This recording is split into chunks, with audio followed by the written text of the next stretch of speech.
नमस्कार, आपका स्वागत है हर खबर पर और मैं हूं आपके साथ गौरव राजेंद्र।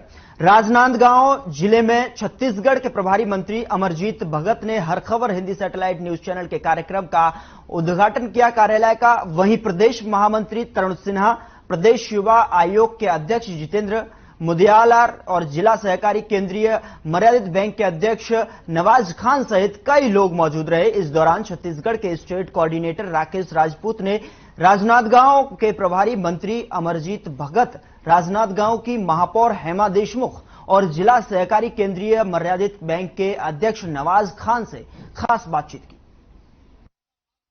नमस्कार, आप देख रहे हैं हर खबर छत्तीसगढ़ और आज के हमारे मेहमान हैं खाद्य एवं सांस्कृतिक मंत्री अमरजीत भगत जी और राजनांदगांव के मेयर सुदेश हेमा देशमुख जी और साथ ही हमारे नवाज खान जी मौजूद है हमारे स्टूडियो में।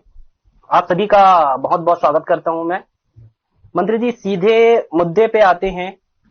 जनता ये जानना चाहती है कि गोधन न्याय योजना के बारे में जो काफी मशहूर है पूरे देश में। अगर देखा जाए तो छत्तीसगढ़ राज्य में ही गोधन न्याय योजना भूपेश बघेल जी लाए हैं, इसके बारे में कुछ आप बताएंगे?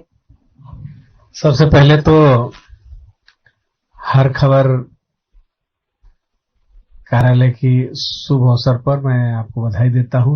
आपने गोधन न्याय योजना के बारे में कहा। गोधन न्याय योजना पूरे प्रदेश ही नहीं बल्कि पूरे देश में बहुत मशहूर हुआ है जी। इसके पीछे कारण यही है कि आज जिस प्रकार से पूरे देश में आवारा पशुओं का सड़कों में विचरण दिखता है, एक तरह से वो समस्या बना हुआ था। छत्तीसगढ़ के माननीय मुख्यमंत्री भूपेश बघेल जी ने इसमें अनुकरणीय पहल किया है, एक योजना ला करके कि जो गोपालक हैं जब तक गाय दूध देती तब तक उसका सेवा करते, बाकी टाइम में खुले में छोड़ देते। अब जब से गोधन न्याय योजना ला करके 2 रुपये किलो में गोबर खरीदी शुरू किया, उसका नतीजा यह निकला कि लोग अब अपने मवेशियों को बांध के रखने लगे हैं और जिससे उनको अच्छी आमदनी भी हो रही है। गोठान योजना चला करके गोठान में गांव के पशुओं को एक जगह इकट्ठा करना और उससे भी गोबर कलेक्ट कराना, उससे कंपोस्ट खाद बनवाना और एक तरह से जो रासायनिक खाद की जो कमी है उसके लिए सब्स्टिट्यूट के रूप में भी ये बहुत सफल हो रहा है। तो एक तरफ तो आवारा पशुओं पे नियंत्रण हो गया, दूसरी तरफ गोपालकों के लिए आर्थिक आमदनी का एक जरिया बना और तीसरी तरफ जो रासायनिक खाद की जो कमी है उसके लिए सब्स्टिट्यूट के रूप में काम कर रहा है। इस तरह से आज पूरे देश में ये काफी हिट हुआ है और इस योजना को हम अगर मॉडल के रूप में कहें तो ये अतिशयोक्ति नहीं होगा। हिंदुस्तान की सबसे बड़ी पंचायत पार्लियामेंट से भी वहां की स्टैंडिंग कमेटी आकर के इसका अध्ययन करी है और कई राज्य इसको एडॉप्ट कर रहे हैं। हमारे पड़ोसी राज्य उत्तर प्रदेश, मध्य प्रदेश, राजस्थान, ये सब इसको एडॉप्ट कर रहे हैं। तो मैं कहना चाहूंगा कि ये बहुत सफल योजना है, कारगर योजना है और लोगों को आर्थिक रूप से मजबूत करने वाला योजना है, इसलिए पूरा देश में इसकी सराहना हो रही है। नहीं, योजनाएं तो बहुत अच्छी है, अगर सही तरीके से इम्प्लीमेंट होता है तो इससे अच्छा योजना पशुओं के लिए और कुछ हो नहीं सकता, क्योंकि पशुओं के साथ साथ क्या हो रहा है कि लोगों को तो आमदनी का एक जरिया मिला ही है, लेकिन आमदनी के साथ साथ जो जैसे आप बता रहे थे आवारा पशु जो रास्ते में बैठे रहते थे, भटकते थे, उससे काफी एक्सीडेंट भी होता था। तो ये बहुत अच्छी योजना है और अगर सही तरीके से इम्प्लीमेंट होती है तो आगे जो राज्य है वो भी शायद इसको अडॉप्ट करेंगे। मंत्री जी, बेरोजगारों के प्रति कुछ आप बताएंगे? जैसे भाजपा सरकार, जैसे पहले भाजपा सरकार थी, बेरोजगारों का बहुत बड़ा मुद्दा था, तो अभी 3.5 सालों में कांग्रेस बेरोजगारों के लिए ऐसा कुछ कर रही है या फिर ऐसा कुछ की है जिससे उनको संतुष्टि कुछ मिली हो? क्योंकि अभी आने वाले 1.5-2 सालों में चुनाव है। देखिए, जो बेरोजगारी की समस्या है उसके बारे में आपने पिछले लोकसभा चुनाव में भी आपने देखा होगा कि माननीय प्रधानमंत्री जी ने जगह जगह घोषणा करी थी कि हम हर साल 2 करोड़ युवाओं को नौकरी देंगे, लेकिन उन्होंने दिया नहीं। उल्टे उन सभी मार्गों को बंद कर दिए जहां से रोजगार सृजित होते हैं। आज रेलवे को प्राइवेट कर दिया, बैंक को प्राइवेट कर दिया, एयरपोर्ट को प्राइवेट कर दिया, समुद्री मार्ग को, पोर्ट को प्राइवेट कर दिया। तो इस तरह से सभी रास्ते बंद कर दिए नौकरी के। उसकी तुलना में अगर आप छत्तीसगढ़ को देखेंगे तो छत्तीसगढ़ कई मायने में काफी पॉजिटिव है। और इसके आंकड़े देखेंगे तो राष्ट्रीय औसत में जहां 6.38% बेरोजगारी है, उसके तुलना में अगर छत्तीसगढ़ में देखेंगे तो मात्र 3% का यहाँ रिकॉर्ड किया गया है। तो राष्ट्रीय औसत में हमारा जो प्रदर्शन है काफी अच्छा है। क्या ऐसा लगता है कि आने वाले चुनाव में कांग्रेस को फिर से जीत मिलेगी? जो 15 साल रमन सिंह जी ने जो अपने कार्यकाल में मुख्यमंत्री रहते हुए किया है, क्या उससे अच्छा कांग्रेस कर पा रही है, या फिर इतने सारे सीएम साहब की जो योजनाएं हैं उन सभी योजनाओं का लोगों को लाभ मिल पा रहा है? ऐसा आपको कुछ लगता है?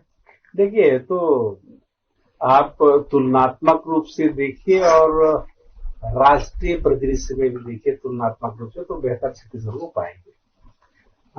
राष्ट्रीय स्तर पे जिसका प्रदर्शन बहुत निराशाजनक है, उसका छत्तीसगढ़ में काफी अच्छा प्रदर्शन देखने को आपको मिलेगा। सबसे पहले छत्तीसगढ़ की पहचान अगर हम जाने तो कृषि पे आधारित है, और छत्तीसगढ़ की पहचान धान का कटोरा से। हाँ, यहाँ सर्वाधिक लोग कृषि पे आधारित हैं। यहाँ जिनकी संख्या, किसानों की संख्या 80% से भी ज्यादा है। और जो सरकार अगर 80% लोगों को ध्यान में रख करके कोई योजना बना करके उनको कन्वर्ट करे, तो मैं मानता हूं कि योजना और सरकार दोनों काफी कहीं न कहीं ये बेरोजगारी खत्म हो रही है। और बिल्कुल उस विषय पे आता हूं मैं। आप जहां 80% लोगों के लिए योजना अगर बना करके पूरे योजना को क्रियान्वित कर रहे हैं, तो सरकार की योजना सफल है। पहला, जब यहाँ सरकार बनने के बाद पहला दस्तखत किसानों के लिए, जहां प्रदेश में किसान खेती किसानी के काम को घाटे का सौदा समझ करके छोड़ने लगे थे, क्योंकि उसमें इतना लागत, उसमें मजदूरी, उसमें खाद, बीज सब मिला करके लागत इतना ज्यादा पड़त नहीं पड़ रहा था लोगों को, तो छोड़ करके शहर की तरफ शिफ्ट हो रहे थे। हमारी सरकार आने के बाद, माननीय भूपेश बघेल जी के मुख्यमंत्री बनने के बाद, पहला दस्तखत अगर किसी के लिए हो तो किसानों के लिए हुआ, उनके कर्ज माफी के लिए हुआ, और लगभग 10,000 करोड़ रुपए का कर्ज माफी हुआ, उससे किसानों को राहत मिला। दूसरा दस्तखत प्रदेश के किसानों का धान खरीदी के लिए उनको धान के एवज में 2500 रुपया देने का हुआ, जिससे किसानों का आर्थिक स्थिति मजबूत हुआ। केंद्र सरकार के आपत्ति के बाद प्रदेश में राजीव गांधी किसान न्याय योजना बनाया गया। उससे किसानों को इनपुट सब्सिडी दे करके उनको आर्थिक रूप से सपोर्ट किया गया। इन तमाम प्रकार की जो कार्रवाई है, इसके बाद गोधन न्याय योजना के बारे में आपने बात की। हाँ। इसके बाद आप देखेंगे कि गोबर के साथ साथ अब हम गोमूत्र भी खरीदने जा रहे हैं। गोमूत्र भी खरीद रहे हैं। आप देखेंगे कि जो धान नहीं बेचते हैं, जो भूमिहीन खेतिहर मजदूर हैं, उनको भी 7,000 रुपया सालाना देने का सरकार ने निर्णय लिया है। उसकी योजना की शुरुआत हो गई है। तो ये तमाम प्रकार से के योजनाओं का क्रियान्वयन देखेंगे तो सीधे तौर पर लोगों को रोजगार सृजित करने वाला योजना है। वहीं आप वनांचल क्षेत्र में देखेंगे, पहले पिछली सरकार में केवल 7 प्रकार के वनोपज की खरीदी होती थी। आज हमारी सरकार आने के बाद 62 प्रकार के वनोपज की खरीदी हो रही है। और जिस तेंदुपत्ता का भुगतान पिछले सरकार में केवल 2,500 रुपये मानक बोरा करते थे, आज हमारी सरकार बनने के बाद तेंदुपत्ता का दाम 4,000 रुपये मानक बोरा मिल रहा है। तो आप जितने भी योजना को देखेंगे तो सीधे लोगों को आर्थिक रूप से सपोर्ट करने वाला योजना है। तो एक तरफ जहां कोविड के कारण नोटबंदी के कारण, जीएसटी के कारण बड़े तादाद पे कल कारखाने बंद हुए, लोग बेरोजगार हुए। इसमें देश के अर्थव्यवस्था पे प्रतिकूल असर पड़ा। वहीं छत्तीसगढ़ में जीएसटी में हमारा पॉजिटिव ग्रोथ आया है, 23% का ग्रोथ आया है। तो पूरे हिंदुस्तान में मेरे ख्याल से पहला है। वो हिंदुस्तान में पहला ऐसा राज्य है जिसमें 23% का ग्रोथ मिला है। मतलब कहीं ना कहीं ये फायदे वाली बात है, अच्छी बात है। ये पूरे देश में सेंट्रल में जहां पर कमी आई है और छत्तीसगढ़ में ग्रोथ हुआ है, ये पॉजिटिव साइनिंग है। तो इसका आप देखेंगे कि कोविड पीरियड में बाकी जगह काम धंधे सब में काफी कमी आया, लोग बेरोजगार हुए। हाँ, कोविड में काफी बेरोजगारी हो गई थी, सारी कंपनियां और सारी चीजें जो बंद हो गए थे, कुछ तो होम टू वर्क कर रहे थे। ऐसे समय में भी छत्तीसगढ़ लोगों को काम उपलब्ध कराने में अव्वल रहा। खास करके रोजगार गारंटी योजना में लोगों को काम उपलब्ध कराया गया। वनोपज के संग्रहण में और उसके विपणन में, और उसका जो आप रेवेन्यू कलेक्शन देखेंगे, सब में इजाफा हुआ है। तो एक तरह से छत्तीसगढ़ का जो योजना है वो काफी कारगर और सफल रहा है, लोगों को रोजगार उपलब्ध कराने में और आर्थिक रूप से लोगों को सपोर्ट करने में, आर्थिक जनरेट करने में काफी पॉजिटिव रहा है, जो छत्तीसगढ़ के लिए बहुत पॉजिटिव साइनिंग है। और पिछले दिनों आपने देखा होगा कि रिजर्व बैंक की एक टीम आई थी यहाँ पर अध्ययन करने के लिए। उन्होंने सभी ऑटोमोबाइल सेक्टर को देखा, उन्होंने खुदरा बाजार को देखा, उन्होंने जो सराफा बाजार है उसको देखा, सभी में इंक्रीज आया है। पूरे राष्ट्रीय स्तर पे कमी आया और छत्तीसगढ़ में बढ़ोतरी मिली है, इसमें इंक्रीज हुआ है। तो छत्तीसगढ़ की जो अर्थव्यवस्था है उसको केंद्र ने भी सराहा है, रिजर्व बैंक ने सराहा है, जो छत्तीसगढ़ के लिए काफी सकारात्मक साइनिंग है। बहुत बहुत शुक्रिया आपका। मैं कुछ सवाल राजनांदगांव मेयर हेमा जी से ले लेता हूं मैं। हेमा जी, ये बताइए कि विकास कार्यों में आपके जो क्षेत्र है, महापौर का जो क्षेत्र होता है नगर निगम का, उसमें विकास कार्यों में कितनी बढ़ोतरी हुई है और लोगों को क्या फायदा मिल रहा है आपके आने से? सबसे पहले तो हर खबर की आज टीम को मैं बधाई देना चाहती हूँ कि आपने नया लॉन्च किया है यहाँ पे, तो बहुत बहुत बधाई और शुभकामनाएं आपको। आप विकास की बात कर रहे हैं तो निश्चित रूप से बताना चाहूंगी, मुख्यमंत्री भूपेश बघेल जी के आने के बाद ये 3 सालों में हमने जितना विकास किया, 15 साल उसके मामले में पीछे है। चाहे स्वास्थ्य स्लम योजना की बात करें, जिसमें हमारी गरीब स्लम एरिया में हमारी गाड़ियां चलती है मुफ्त इलाज की, हमारी करीब 4 गाड़ियां चलती है और हमने अब तक 1 लाख का टारगेट पूरा कर लिया है। धनवंतरी जेनरिक योजना के अंदर से हम दवाई कम सस्ते दामों में उपलब्ध कराते हैं, तो कहीं न कहीं हम लोगों की जेब बचा रहे हैं, हमको कम पैसों में स्वास्थ्य के लिए लाभ मिलता है। तीसरा हमारा गोठान है। गोठान में जहां हमारा वर्मी कंपोस्ट बन रहा है, सुपर कंपोस्ट बन रहा है, हम गोबर खरीद रहे हैं, हमारी महिलाएं दिए बना रही हैं, गो कास्ट बना रही है, तो कहीं न कहीं हमारी महिला समूह सशक्तिकरण की ओर जा रही है, आर्थिक रूप से सुदृढ़ हो रही है। चौथा, शिक्षा की बात करें तो आत्मानंद जैसे स्कूल खुल गए जहां हमारे गरीब बच्चे पढ़ रहे हैं इंग्लिश मीडियम। तो मुझे नहीं लगता विकास की परिभाषा बताने की जरूरत है, जनता के बीच दिख रहा है कि विकास कहां तक हो रहा है। विकास कहां तक दिख रहा है, ये जनता को दिख रहा है। बिल्कुल बिल्कुल। मतलब ये जो 3 साल रमन सिंह जी 15 साल में नहीं कर पे, हाँ। उसके बाद अभी वर्तमान में विधायक है जी, उसके विधानसभा क्षेत्र में आप मेयर हैं। बिल्कुल। लेकिन उसके बाद भी आप वो काम करके दिखाएं जिसमें जनता संतुष्ट है। जी जी, मैं जनता के बीच में हूँ, जन चौपाल के माध्यम से हूँ। पर आप बता दीजिए विधायक जी, अगर एक बार भी एक अगर वार्ड भी घूमे हो तो बहुत बड़ी बात है। हमें नहीं मालूम उन्होंने क्या किया अभी तक जी दिया, वो हम तो पछता रहे उनकी दी हुई चीजों में। दिग्विजय स्टेडियम अधूरा, हॉस्पिटल अधूरा, जो आज तक पूरा नहीं हो पाया है, तो वेदना हम झेल रहे हैं। तीसरा, राजनांदगांव के दिल से गुजर रहा है ये फ्लाईओवर, जो पूरे खत्म करके रख दिया राजनांदगांव की गरिमा को, सुंदरता फ्लाईओवर को। बनने से कहीं ना कहीं राजनांदगांव को नुकसान पीड़ा है, बिल्कुल पीड़ा है। हमारा शहर जो दिग्विजय सिंह की देन थी, जिसको बहुत सुंदर माना जाता था, टाउन प्लानिंग के तहत विस्थापित माना जाता था, उस शहर को 2 भाग में बांट दिया, पटरी के उस पार और पटरी के इस पार। तो उन्होंने भेदभाव का काम किया है, और जहां बाईपास बनाना तय था वहां पे फ्लाईओवर बना दिया। इसे सोचना पड़ता है किसको फायदा दिलाने के लिए उन्होंने फ्लाईओवर बनाया। तो मेरा तो आरोप है उन पर, दादारे का आप आरोप लगा रहे हैं। बिल्कुल आरोप लगा रही हूँ। उन्होंने विकास नहीं किया, भ्रष्टाचार को बढ़ावा जरूर दिया।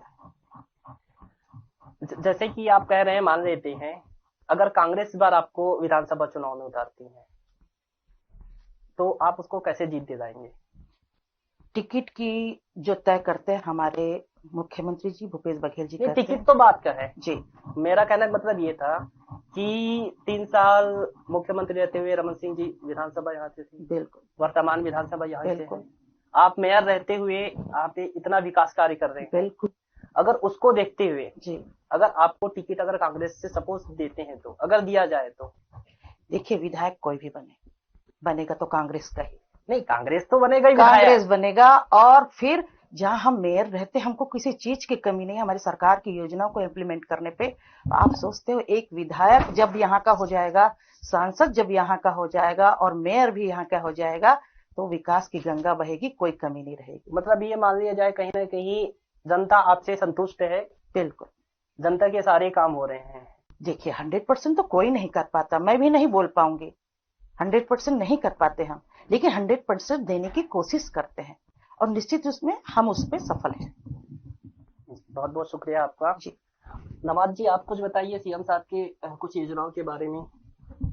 देखिए, मुख्यमंत्री जी की तो सारी योजनाएं बहुत दूरगामी सोच को लेकर के हैं। आप देखिए, जिस दिन आदरणीय भूपेश बघेल जी मुख्यमंत्री बने, ये हमारा प्रदेश किसान प्रदेश कहलाता है। सबसे पहले किसान को चिंता जो होती है वो उसके ऊपर चढ़े हुए कर्ज की होती है। जब कोई किसान कर्ज में दबा होता है तो वो बहुत पीड़ा में रहता है। कर्ज, साहूकार का कर्ज, बैंक का कर्ज। सबसे पहले मुख्यमंत्री जी ने किसान को ऋण माफ करके, ऋण करके उसके जीवन की दशा को बदलने का काम किया।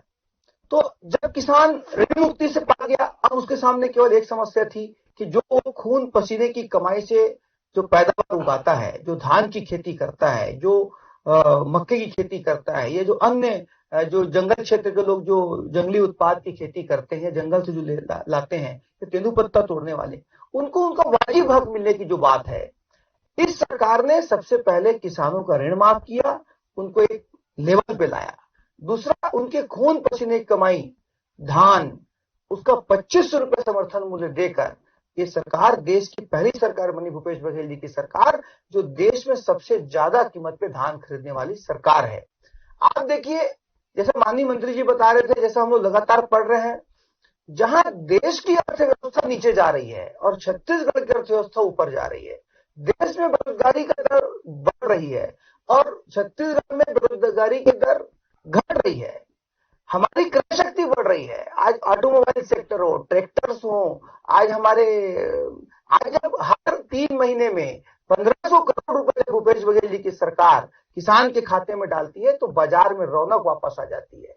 कपड़े की खरीदी हो, मोटरसाइकिल खरीदी हो, जेवर की खरीदी हो, किसान अपने घर में पैसा दबा के नहीं रखता, किसान उस पैसे का उपयोग करता है। उसी से आज छत्तीसगढ़ का मार्केट खिला हुआ है और ये बड़ी दूरगामी सोच है। भूपेश बघेल जी ने ये तय किया कि मुझे किसानों को, मजदूरों के जेब में सीधे पैसा देना है। आप ये बताइए, डॉक्टर रमन सिंह जी क्या करते थे? अगर किसानों को चप्पल की जरूरत है तो वो चप्पल खरीद देते थे। एक पैर में 7 नंबर चप्पल, एक पैर में 8 नंबर चप्पल। क्यों? भ्रष्टाचार होता था उसमें, कमीशनखोरी होती थी, ठेका होता था, कमीशनखोरी होती थी।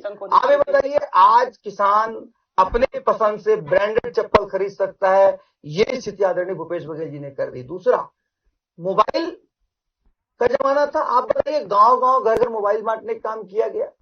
आपको यदि आपकी नियत साफ थी, कमीशनखोरी नहीं थी, तो आपको सीधा उनके खाते में पैसा देना चाहिए था, वो अच्छे से अच्छे मोबाइल खरीद सकते थे। आज भूपेश बघेल जी 2500 रुपए धान की कीमत दे रहे हैं, तेंदुपत्ता के श्रमिकों को 25,000 का 2500 रुपए, मानक वर्ग का 4000 दे रहे हैं, और जितने भी वन उत्पाद है सबका समर्थन मूल्य में खरीदी हो रही है। उससे आज किसान न केवल साइकिल, मोटरसाइकिल, मोबाइल सब अपने पसंद की खरीद रहा है। मतलब हाथ में पैसा आने से, जैसे मुझे हाथ में पैसा आता है, मेरे बैंक में पैसा आता है, तो मैं अपने पसंद की चीज खरीद सकता हूँ। आप एक चीज बताइए ना, सरकार का ये काम थोड़ी है कि ये साइकिल आप, ये चप्पल आप पहनो, ये साइकिल आप रखो, अगर चप्पल है तो वो चप्पल वेस्ट हो जाएगा, जरूरत नहीं पड़ेगी। देखिए बहुत दूरगामी मुख्यमंत्री हैं, उन्होंने न केवल किसानी के इस क्षेत्र में काम किया, शिक्षा के क्षेत्र में अभी हमारी महापौर बहन बता रही थी, आत्मानंद स्कूल खोल उन्होंने पूरे देश को एक संदेश दिया कि गरीब का बच्चा भी अब कॉन्वेंट में पढ़ सकता है। आप देखिए आत्मानंद स्कूल की स्थिति देखिए, कितनी शानदार स्थिति है। लोग अप्रोच लगाते हैं, लोग प्राइवेट स्कूलों से वहां पर जा रहे हैं पढ़ने के लिए। बहुत बड़ी सोच है 3 साल में। अगर ये मुख्यमंत्री लगातार 10 साल मुख्यमंत्री रह गए तो कृषि के क्षेत्र में, शिक्षा के क्षेत्र में, स्वास्थ्य के क्षेत्र में छत्तीसगढ़ देश की ऊंचाइयों को छुएगा। महिला सशक्तिकरण के क्षेत्र में आज हम अग्रणी हैं। आप बताइए, महिला समूह को जितने अधिकार दिए, महिला समूह आज गौठान चला रही हैं, वर्मी कंपोस्ट बना रही हैं, अपने आय को बढ़ा रही हैं। वर्मी कंपोस्ट जो इस सरकार ने लाया, पूरे देश और दुनिया ने वर्मी कंपोस्ट को पसंद किया। आज आप देखिए, गौ माता के नाम पर राजनीति करना अलग चीज है और गौ माता की असली सेवा करना ये एक अलग चीज है। गौ माता की सेवा करने का सेवा करेंगे कि उनके गोबर और गौमूत्र से उनको कम से कम 2 पैसे का लाभ होगा। ये दूरगामी सोच है। इस सरकार ने 3 साल के कार्यकाल में अगले 30 साल के लिए जो बीज बोया है, ये जब झाड़ बनेगा, ये जब उन्नत होगी ये योजनाएं, आप देखिएगा छत्तीसगढ़ पूरे देश में नंबर 1 पे रहेगा। चलिए, इसी के साथ बस इतना ही। आप तीनों का बहुत बहुत धन्यवाद। छत्तीसगढ़ की पल पल की खबरें देखने के लिए देखते रहिए हर खबर छत्तीसगढ़।